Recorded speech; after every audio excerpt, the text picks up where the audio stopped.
હાલો મિત્રો, એમે કરતા હતા કામ. જો આ પીસ પીડા છે, પછી કામ કરતા કરતા અમને લાગી ભૂખ. તો મેં વિચાર કર્યું કે આ તમને જે પીળું પીળું દેખાય છે તમને શું લાગે છે કે ભાઈ આ પીળી ચીજ છે શું? તો એમે વિચાર કરતા હતા કે ભાઈ આ પીળી ચીજ શું, પણ આ તરબૂચ છે. તે મેં તરબૂચ મોળ્યું, ભૂખ લાગી તે તરબૂચ મોળ્યું તો પીળા કલરનું નીકળ્યું. જો તમે જોઈ શકો છો, આ તરબૂચ જ છે. પણ આવું પીળું તરબૂચ મેં પહેલી વાર જોયું.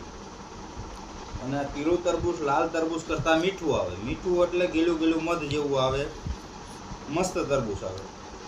પણ હવે બેઠા બેઠા બી કાઢું છું, કેમ કે પીળો તરબૂચ મને ગમી ગયું છે. તો આ એના બી લઈ લેવાના છે કે મેં વાવી તો મારા ખેતરમાં પીળા તરબૂચ થાય,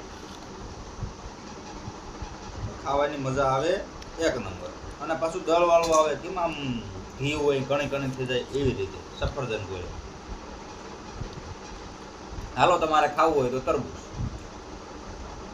મેં તરબૂચ ખાઈને આવી ગયા ખેતરમાં પાણી વાળવા, કેમ કે મોટર ચાલુ કરી દીધી છે. અને પાણીની બોટલ ભેગી લાયા છે પીવા માટે. અને એમે વાવી છે ચોળી. કાંક ઉગતી આવે છે અને કાંક ઉગી ગઈ છે. જુઓ તમે છોડીનો ને છોડવો કાંક આવો હોય. જો તમે આવડી થઈ ગઈ છે ને આમાં મેં વાવી છે ચોળી. ચોળી થઈ જાય એટલે પછી ઉતારવાની.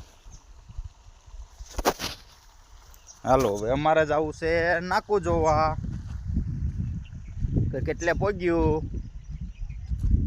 કેમ કે વસાળે મોટર બળી ગઈ હતી એટલે એક દિવસની પાણીની ખેંચ આવી ગઈ. એક દિવસ બંધ રહે બંધવામાં, એટલે પાવામાં થોડુંક મોડું થઈ ગયું. એટલે ઉગવામાં છે જ મોડું લેટ થઈ ગયું. તો હવે હાલ્યા જ આવી છે કેરો જોવા આપણે. જોવો તમે, હાલ્યું જાય છે પાણી. આમાં જો ઉગી ગઈ છે, અમુક જગ્યાએ નથી ઉગી.